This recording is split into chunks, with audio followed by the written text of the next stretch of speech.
വേറെ എന്തെങ്കിലും പ്ലാൻ ഉണ്ടോ? വേറെ പ്ലാനൊന്നുമില്ല. ഇങ്ങനെ ഇൻസ്റ്റാഗ്രാമിലെ സബ്സ്ക്രിപ്ഷൻ തന്നെ അത് തന്നെ ഇപ്പോഴത്തെ പ്ലാൻ. റീൽസ് ഒക്കെ ചെയ്ത് മുന്നോട്ട് മതി വെയിലിൽ ഈ കുങ്കുമ വഴിയിൽ പതിവായി നിന്റെ കവിൾ ചുവന്നതു കണ്ടു നിന്നില്ലേ കാർത്തിക നാൾ.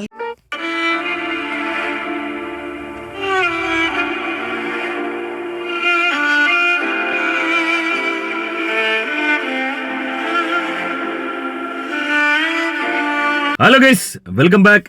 അതെ, ഏറ്റവും അധികം ഇപ്പോൾ ചർച്ച ചെയ്തുകൊണ്ടിരിക്കുന്ന വിഷയം, സോഷ്യൽ മീഡിയയിൽ ഏറ്റവും അധികം ചർച്ചയായിക്കൊണ്ടിരിക്കുന്ന ഒരു വിഷയം മറ്റൊന്നുമല്ല, അതേ പർപ്പിൾ ഹെലിക്കോൺ എന്ന് പറയുന്ന ആ ഒരു താരം, അശ്വിനി എന്ന് പറയുന്ന ആ ഒരു പെൺകുട്ടി, സുന്ദരിയായ പെൺകുട്ടി. ഈ ഒരു പെൺകുട്ടിയെക്കുറിച്ച് ഇതിനു മുമ്പ് നമ്മൾ വീഡിയോ ചെയ്തിട്ടില്ല. നിരവധി ആളുകൾ പക്ഷേ വീഡിയോ ചെയ്തിട്ടുണ്ട്. ഓളെ വല്ലാണ്ട് തെറി പറഞ്ഞ് വീഡിയോ ചെയ്തൊരു പഹേനെ പോലീസ് സ്റ്റേഷനിൽ കയറി ഓനെ മാപ്പ് പറയിപ്പിക്കുന്നതും ഇടിപ്പിക്കുന്നതും ഒക്കെ നമ്മൾ കണ്ടതാണ്. അങ്ങനെ വളരെ ഞെട്ടിച്ചുകൊണ്ട് ഏറ്റവും വേഗത്തിൽ, അതായത് പ്രമുഖ താരങ്ങൾ, സിനിമാ താരങ്ങൾ അടക്കമുള്ള പ്രമുഖ താരങ്ങളെ ഞെട്ടിച്ചുകൊണ്ട് ഏറ്റവും വേഗത്തിൽ, ശരവേഗത്തിൽ, അതായത് വെറും 2 മാസം കൊണ്ട് 30,000 സബ്സ്ക്രൈബേഴ്സ്, അതിലൂടെ ഏതാണ്ട് 1,12,00,000 രൂപയോളം സ്വന്തമാക്കിയിട്ടില്ല. അതിലേക്ക് വരാം. എന്താണ് സംഭവിച്ചത്? അതെ, 30,000-ലധികം ഫോളോവേഴ്സിനെ ഉണ്ടാക്കിയ അശ്വിനിയുടെ പേജ് എങ്ങനെയാണ് പോയത്? എന്തുകൊണ്ടായിരിക്കാം ഇൻസ്റ്റഗ്രാം അശ്വിനിയുടെ പേജ് സസ്പെൻഡ് ചെയ്ത്? ആർക്ക് ഇതുവരെ വ്യക്തതയില്ല. എന്നാൽ ഈ ഒരു വീഡിയോ കാണുമ്പം പൂർണ്ണമായും എന്താണ് സംഭവിച്ചത്, ഇതറിഞ്ഞിട്ടെങ്കിലും ഇതുപോലൊരു മണ്ടത്തരം ഒരു ക്രിയേറ്ററും ഇനി ചെയ്യാൻ പാടില്ല. ഏറെ ദുഃഖകരമായ അവസ്ഥ. വളരെ വിശദമായി നമുക്കൊന്ന് അനാലിസിസ് ചെയ്യാം എന്താണ് സംഭവിച്ചത്. വീഡിയോയിലേക്ക് പോകുന്നതിനും വീഡിയോ ആദ്യമായി കാണുന്നവർ വീഡിയോ ഒന്ന് ലൈക്ക് ചെയ്ത് ചാനൽ ഒന്ന് സബ്സ്ക്രൈബ് ചെയ്ത് വീഡിയോ ഒന്ന് ഹൈപ്പ് ചെയ്ത് ഫേസ്ബുക്കിൽ കാണുന്ന പഹയന്മാർ ചാനൽ ഒന്ന് ഫോളോ ചെയ്ത് കാണാൻ ഉറപ്പായും ശ്രദ്ധിക്കുക. വേറെ എന്തെങ്കിലും പ്ലാൻ ഉണ്ടോ? വേറെ പ്ലാനൊന്നുമില്ല. ഇങ്ങനെ ഇൻസ്റ്റാഗ്രാമിലെ സബ്സ്ക്രിപ്ഷൻ തന്നെ അത് തന്നെ ഇപ്പോഴത്തെ പ്ലാൻ. അശ്വിനി എന്ന് പറയുന്ന ഈ ഒരു പെൺകുട്ടി തനിക്ക് പെട്ടെന്നുണ്ടായ ആ ഒരു വളർച്ചയിൽ, ഇൻസ്റ്റഗ്രാമിലൂടെ ഓൾക്ക് 12,000 സബ്സ്ക്രിപ്ഷൻ കഴിഞ്ഞ മാസം ഉണ്ടാവുന്നു. ആ ഒരു വളർച്ചയിൽ ഓള് വളരെ കോൺഫിഡൻ്റ് ആയിരുന്നു. അതായത് തനിക്കിനി വലിയ നേട്ടങ്ങൾ കൊയ്യാനാകുമെന്ന് വലിയ കോൺഫിഡൻസ്, അതായത് ലക്ഷങ്ങൾ കയ്യിൽ വരുന്നൊരവസ്ഥ, കോടികൾ കയ്യിലേക്ക് വരുന്നൊരവസ്ഥ. ഏറെ ഞെട്ടലോടെയാണെങ്കിലും ആ ഒരു യാഥാർത്ഥ്യം ഓള് തിരിച്ചറിഞ്ഞു. അതേ, താൻ വലിയ ഒരു സമ്പന്നയാവാൻ പോകുന്നു. അതായത് നിരവധി ആളുകൾ സോഷ്യൽ മീഡിയയിലൂടെ തന്നെ നെഞ്ചിലേറ്റി എന്നുള്ള യാഥാർത്ഥ്യം ഓള് തിരിച്ചറിയുന്നു. ഓളുടെ മുഖത്ത് നിന്ന് നമുക്കത് വായിച്ചെടുക്കാൻ സാധിക്കും. എന്നാൽ ഓളെ തെറി പറഞ്ഞ ചില പഹയന്മാരെ പിടിച്ചുകൊണ്ട് പോയത് അത് ന്യായമായിരിക്കാം. അത് വീഡിയോ നമ്മൾ കണ്ടില്ല, എന്താ പറഞ്ഞതെന്ന് നമുക്കറിയില്ല. എനിവേ, അങ്ങനെ വളരെ കോൺഫിഡൻറ്റോടുകൂടി ഓള് മുന്നോട്ട് പോയിക്കൊണ്ടിരുന്നപ്പോൾ ഓളെ വിമർശിച്ച ആളുകൾക്കൊക്കെ ഓള് കനത്ത രീതിയിൽ മറുപടി കൊടുത്തു. അതിൽ ഒരു കമന്റ് ഞാൻ ഒന്ന് വായിക്കാം. ആന്റണി ആംബ്രോസ് എന്ന് പറയുന്ന തന്നെ വിമർശിച്ച ഒരു പഹയനിക്ക്, ഒരു ക്രിയേറ്റർക്ക് ഓള് കൊടുത്ത മറുപടി: ബുദ്ധിയുള്ളവർ അങ്ങനെ പലതും ചെയ്യും. നെഗറ്റീവ് ഓളികൾ വിചാരിക്കുന്നത് അവനൊക്കെ എന്തോ സംഭവമാണെന്നാണ്. ഇതുവഴി എനിക്ക് മാത്രമേ ഗുണമുള്ളൂ. അതേ, വലിയ രീതിയിലുള്ള കോൺഫിഡൻസ് ആയിരുന്നു. എന്നിട്ട് എന്താണ് സംഭവിച്ചത്? പലരും ഊഹാഭവങ്ങൾ പരത്തുന്നുണ്ട്. യഥാർത്ഥത്തിൽ സംഭവിച്ചത് മറ്റൊന്നുമല്ല, ഇൻസ്റ്റഗ്രാം തന്നെ ഓളുടെ പേജ് സസ്പെൻഡ് ചെയ്യുകയായിരുന്നു. ഈ ഒരു അവസ്ഥയിൽ ഏറെ ദുഃഖകരമാവുന്നത് ഓൾക്ക് കിട്ടാനുള്ള പേയ്മെന്റ് കിട്ടുമോ എന്നാണ് ആൾക്കാർക്ക് സംശയം. ഏറെ നിരാശയോടെ ഞാൻ പറയട്ടെ, ഓൾക്കിപ്പോൾ റണ്ണിങ്ങിനുള്ള പേയ്മെന്റ് കിട്ടില്ല എന്നുള്ളതാണ് വാസ്തവം. ഇൻസ്റ്റഗ്രാമിന്റെ റൂൾസ്, ഇൻസ്റ്റഗ്രാം എന്താണ് പറയുന്നത്, നമുക്ക് ഇൻസ്റ്റഗ്രാമിനോട് ചോദിക്കാം. ഇൻസ്റ്റഗ്രാമിന്റെ പോളിസി അനുസരിച്ച് ഓളെ ചാനൽ എങ്ങനെയാണ് പോയത്? അതെ, ഓളുടെ പേജ് പോകാനുള്ള പ്രധാനമായുള്ള കാരണങ്ങൾ: 1 copyright issue, 2 fake followers and boat, 3 nudity and illegal content, 4 hate speech. ഇതാണ് പ്രധാന കാരണങ്ങൾ.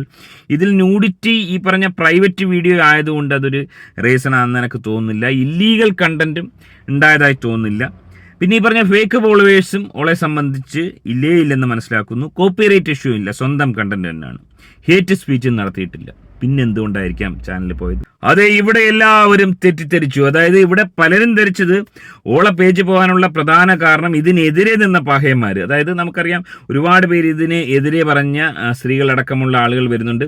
അത്തരം ആളുകൾ മാസീവായിട്ട് റിപ്പോർട്ട് കൊടുത്തതിന്റെ ഫലമായാണ് പോയതെന്നാണ് പലരും ധരിക്കുന്നത്. ഒരു കാര്യം മനസ്സിലാക്കുക, അങ്ങനെ റിപ്പോർട്ട് കൊടുത്തു കഴിഞ്ഞാൽ യൂട്യൂബിലും ഫേസ്ബുക്കിലും അങ്ങനെയുള്ള സംഭവങ്ങളിലൊന്നും വലിയ രീതിയിൽ റിപ്പോർട്ട് കൊടുത്താൽ പോലും ഈ വീഡിയോയോ പേജോ ഒന്നും പോകത്തില്ല. അതായത് അത് ഹേറ്റേഴ്സ് അല്ലെങ്കിൽ ഈ പറഞ്ഞ മനഃപൂർവ്വം ആൾക്കാർ ചെയ്യുന്നതെന്നുള്ളൊരു രീതിയിലേക്ക് പോകും. എന്നാൽ ഇവിടെ സംഭവിച്ചത് എന്താണ്? അതേ ഇവിടെ പണി കൊടുത്തത് മറ്റാരുമല്ല, ആ ഒരു യാഥാർത്ഥ്യം നിങ്ങൾ തിരിച്ചറിയുക. ഇവിടെ പണി കൊടുത്തത് ഓളെ സബ് ചെയ്ത പഹയന്മാരായിരുന്നു. അതേ കല്ലിന്റെ പണിക്കും ടൈലിന്റെ പണിക്കും ഒക്കെ പോയി എല്ലുമുറി പണിയെടുത്തിട്ട് 1000 രൂപ ശമ്പളം ഉണ്ടാക്കി കൊണ്ടുവന്ന് 400 രൂപ സബ്സ്ക്രിപ്ഷൻ എടുത്ത് കയറിയ പഹയന്മാര് ഏതൊരു സാഹചര്യത്തിലാണ് ഓൾക്കെതിരെ റിപ്പോർട്ട് കൊടുത്തത്? അതേ മാസീവ് റിപ്പോർട്ട് കഴിഞ്ഞ മാസങ്ങളിൽ ഉടനീളം ഏതാണ്ട് 25,000-30,000 വെച്ച് ഡെയിലി റിപ്പോർട്ട് ഓളുടെ പേജിനെതിരെ വന്നിരുന്നു. ആ ഒരു സാഹചര്യത്തിലാണ് ഇൻസ്റ്റഗ്രാം ഈ ഒരു പേജ് സസ്പെൻഡ് ചെയ്യുന്ന കാര്യങ്ങളിലേക്ക് പോയത്. കമ്മ്യൂണിറ്റി വയലേഷൻ, അതായത് ഇവരൊക്കെ റിപ്പോർട്ട് ചെയ്തിരിക്കുന്നത് ഫ്രോഡാണ്, ഫ്രോഡ് ഫണ്ടിങ് നടത്തുന്നു എന്നുള്ളൊരു റിപ്പോർട്ടാണ് ഇവരൊക്കെ കൊടുത്തത്. അതിന്റെ റീസൺ മറ്റൊന്നുമല്ല, ഓളുടെ ചില റീൽസുകൾ വരട്ടെ.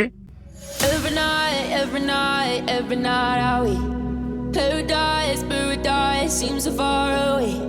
Still I try to buy myself some time to get me to that place. All I want is you. Staying up till we want to. Tell you അതായത് പബ്ലിക്കായിട്ട് ഇത്തരം റീൽസുകൾ ഇട്ട് ആളുകളെ ആകർഷിച്ചതിന് ശേഷം ഈ 30,000-ഓളം പഹയന്മാർ, പല ദേശക്കാരുണ്ട്, തമിഴന്മാരുണ്ട്, ബംഗാളികളുണ്ട്, മറ്റു രാജ്യക്കാരുണ്ട്, പ്രവാസികൾ ഏറിയ പങ്കുണ്ട്. അത്തരം പഹയന്മാർ ഓളെ ഈ സബ്സ്ക്രിപ്ഷൻ എടുക്കുന്നു. അതിനുശേഷം അതിൽ കയറിയതിനു ശേഷം വലിയ പ്രതീക്ഷയോടുകൂടി ഈ പഹയന്മാർ കയറി രാത്രിയുടെ യാമങ്ങളിൽ കയറി എന്തെല്ലാം കാണാമെന്ന് പറഞ്ഞ് കയറിയപ്പോൾ ഇതേ വീഡിയോസ് തന്നെയാണ് ഓൾ അവിടെ ഇട്ടിരിക്കുന്നത്. ആലോചിച്ച് വെക്കുക, ഏറെ ദുഃഖകരമായ അവസ്ഥ. ഇതുപോലൊരവസ്ഥ ഒരു സബ്സ്ക്രൈബർക്ക് ഉണ്ടാവാൻ പാടില്ല. അങ്ങനെ കയറി നോക്കുമ്പോൾ കാണുന്ന ഈ ഒരു അവസ്ഥ കണ്ടിട്ട് ആരാടെ റിപ്പോർട്ട് അടിക്കാത്തത്? അങ്ങനെ ഇത് കണ്ടതിന് ശേഷം 400 രൂപ പോയതിൻ്റെ ദേഷ്യത്തിന് ഓളെ അപ്പം തന്നെ റിപ്പോർട്ട് അടിച്ചിട്ട് പുറത്തിറങ്ങുന്ന ഒരു അവസ്ഥയാണ് ഉണ്ടായത്. ആ രീതിയിൽ റിപ്പോർട്ട്, അതായത് ഓൾ ആ ഒരു തിരിച്ചടി പ്രതീക്ഷിച്ചില്ല. അശ്വിനി അത്തരത്തിലൊരു തിരിച്ചടി ആക്ച്വലി പ്രതീക്ഷിച്ചില്ല. ഈ രീതിയിൽ സബ്സ്ക്രൈബേഴ്സ് റിപ്പോർട്ട് ചെയ്ത് കഴിഞ്ഞാൽ വലിയ ക്ഷീണമാണ് പേജിന്. അതായത് സബ് ചെയ്തേക്കുന്ന, ഇത്രയും സബ് ചെയ്ത വേറെ പേജില്ല. 30,000-ഓളം സബ്സ്ക്രൈബ് ചെയ്ത ആളുകളിൽ ബഹുഭൂരിപക്ഷം ആളുകളും പേജ് റിപ്പോർട്ട് ചെയ്തതൊരു ഫ്രോഡാണ്, ഈ പേജ് സ്റ്റോപ്പ് ചെയ്യണം, ആൾക്കാരുടെ പൈസ ചീറ്റ് ചെയ്യുന്നുവെന്ന് റിപ്പോർട്ട് ചെയ്തുവെന്നാണ് മനസ്സിലാക്കാൻ സാധിക്കുന്നത്. എനിവേ ഏറെ ദുഃഖകരമായ അവസ്ഥ. ഇതുപോലൊരു മണ്ടത്തരം ഇനി ആരും കാണിക്കാതിരിക്കുക. ഇനി ഓൾക്ക് എത്ര പൈസയാണ് നഷ്ടമായതെന്ന് വളരെ വിശദമായി പരിശോധിക്കുകയാണെങ്കിൽ, അതായത് കഴിഞ്ഞ മാസം 24-ാം തീയതി വരെ ഇൻസ്റ്റഗ്രാമിൻ്റെ പേ ഔട്ട് 24-25 കിട്ടുന്നത്. 24-ാം തീയതി വരെ 12,000 സബ്സ്ക്രൈബേഴ്സ് ഉണ്ടായിരുന്നു. അതിൻ്റെ പേയ്മെൻറ്റ്, അതിൻ്റെ തന്നെ ഏതാണ്ട് ഒരു 33 ലക്ഷം രൂപയോളം വരും. അതായത് ഇൻസ്റ്റഗ്രാം 30% എടുക്കും, കിട്ടുന്നതിൻ്റെ 30% ഇൻസ്റ്റഗ്രാമിൻ്റെ ഫീ ആണ്. അതിനുശേഷം ബാക്കിയുള്ള പൈസ 33 ലക്ഷം ഓൾക്ക് കിട്ടും. ആ പൈസ പേ ഔട്ട് ഓൾറെഡി പ്രോസസ്സ് ആയതുകൊണ്ട് ഒന്നുകിൽ കിട്ടിക്കാണും അല്ലെങ്കിൽ കിട്ടിയേക്കാം. ഇനി പേജ് പോയ സ്ഥിതിക്ക് അതിനുശേഷം വന്ന ഈ പറഞ്ഞ 18,000 സംതിങ് ഫോളോവേഴ്സിൻ്റെ 400 രൂപ വെച്ചുള്ള തുക, ആ തുക ഒരിക്കലും കിട്ടില്ല. ഇനി പേജ് തിരിച്ചു കിട്ടിയാൽ പോലും ഈ എമൗണ്ട് കിട്ടില്ല എന്നാണ് അവരുടെ പോളിസി അനുസരിച്ച് മനസ്സിലാക്കാൻ സാധിക്കുന്നത്. അതായത് ഏതാണ്ട് 73 ലക്ഷം രൂപയോളം ടാക്സ് കഴിച്ചതിന് ശേഷം 54 ലക്ഷം രൂപയോളമാണ് നഷ്ടമായിരിക്കുന്നത്. ഏറെ ദുഃഖകരമായ അവസ്ഥ. ഇതുപോലൊരവസ്ഥ ഒരാൾക്കും ഉണ്ടാവാൻ പാടില്ല. അതേ അപ്രതീക്ഷിതമായുണ്ടായ ഈ ഒരു തിരിച്ചടിയിൽ അശ്വിനി എന്ന് പറയുന്ന ഈ ഒരു പെൺകുട്ടി, സുന്ദരിയായ പെൺകുട്ടി ചങ്ക് തകർന്ന അവസ്ഥയാണ്. എങ്ങനെയാണ് നിങ്ങളിതിനെ കാണുന്നത്? അതിനോടൊപ്പം ചില ആളുകളുടെ തെറ്റിദ്ധാരണ, അതായത് നമ്മുടെ രജിത് കുമാർ, ബിഗ് ബോസിലെ നമ്മുടെ രജിത് സാർ അടക്കം ചില പ്രസ്താവനകൾ കഴിഞ്ഞ ദിവസം പുറത്തിറക്കിയിരുന്നു. അതൊന്ന് വെക്കാം. ഞാൻ പ്രധാനമായും ചൂണ്ടിക്കാണിക്കുന്നത് കഴിഞ്ഞ ദിവസങ്ങളിൽ സോഷ്യൽ മീഡിയയിൽ കണ്ട ഒരു കാഴ്ചയാണ്. സബ്സ്ക്രിപ്ഷൻ. ഏതോ ചിലർ ഒരു മാസം 10,000, 20,000 പേരുടെ സബ്സ്ക്രിപ്ഷൻ കൊണ്ട് മാസം 40 ലക്ഷം, 50 ലക്ഷം, 60 ലക്ഷം ഉണ്ടാക്കുന്നു എന്ന് പറഞ്ഞും അതിനെ പ്രോത്സാഹിപ്പിച്ചല്ല, ആ വരുമാനം കാണിച്ചുകൊണ്ട് പുതിയ തലമുറയിലെ കുട്ടികളിലേക്ക് പഠനത്തിന് താല്പര്യമുണ്ടാക്കാത്ത, ശരീരമനങ്ങി പണമുണ്ടാക്കാൻ താല്പര്യപ്പെടാതെ ഉഡായിപ്പിലൂടെയും സൂത്രത്തരത്തിലൂടെയും ശരീര പ്രദർശനങ്ങളിലൂടെയും പണമുണ്ടാക്കാനുള്ള എളുപ്പ വഴികളെ പ്രോത്സാഹിപ്പിക്കുന്ന രീതിയിലുള്ള കുറേ കാഴ്ചകൾ കണ്ടപ്പോൾ എനിക്ക് വളരെയധികം വിഷമം തോന്നി. ആരും പ്രതികരിച്ച് കണ്ടില്ല. പുതിയ തലമുറയിൽ അല്ലെങ്കിൽ പഠിക്കാൻ പോകുന്ന UP സ്കൂളിലെയും ഹൈസ്കൂളിലെയും ഹയർ സെക്കൻഡറി സ്കൂളുകളിലെയും കോളേജിലെയും വിദ്യാർത്ഥികൾ, യുവതലമുറയിലെ ആൺകുട്ടികൾ ബഹുഭൂരിപക്ഷം പേരും കുറേ പെൺകുട്ടികളും ഇങ്ങനെയുള്ള ജോലി ചെയ്യാതെ കുറേ ഉഡായിപ്പോടുകൂടി പണം ഉണ്ടാക്കുന്ന സബ്സ്ക്രിപ്ഷൻ പാർട്ടികൾ അവരുടെ ഈ വീഡിയോകൾ രാത്രി 10 മണി 11 മണിക്ക് ശേഷം വെളുപ്പാങ്കാലം 1:30-2 മണി വരെ ശരീരഭാഗങ്ങൾ പ്രദർശിപ്പിച്ചുകൊണ്ട് ഷാൾ താഴേക്ക് വീണാൽ മുന്താണി താഴേക്ക് വീണാൽ, സൈഡ് തെരിഞ്ഞു നിന്നാൽ, അതുപോലെ തന്നെ ബ്ലൗസിനകത്തൂടെയുള്ള ക്യാമറ ഫോക്കസ് ചെയ്തുകൊണ്ട് സ്വയം മ്ലേച്ഛമായ തരത്തിൽ ശരീരഭാഗങ്ങൾ പ്രദർശിപ്പിച്ചുകൊണ്ട് പണമുണ്ടാക്കുന്ന കുറേ കുട്ടികളല്ല കുറേ വ്യക്തികളുടെ എണ്ണം, കുറച്ച് സഹോദരിമാരുടെ എണ്ണം കൂടി വരുന്നില്ലേ എന്ന് നിങ്ങളൊന്ന് ആലോചിച്ച് നോക്കുക. അതെ, വളരെ വാലിഡ് ആയിട്ടുള്ള കാര്യങ്ങൾ തന്നെയാണ് രജിത് സാർ പറഞ്ഞിരിക്കുന്നത്. പലരും ഇതൊക്കെ കണ്ടപ്പോൾ തെറ്റിദ്ധരിച്ച് ഇത്തരം ആളുകൾ, രജിത് സാറിനെ പോലുള്ള ആളുകൾ റിപ്പോർട്ട് കൊടുത്ത്, അല്ലെങ്കിൽ വലിയൊരു വിഭാഗം ആളുകൾ റിപ്പോർട്ട് കൊടുത്തിട്ടാണ് ഓളുടെ പേജ് പോയതെന്നാണ്.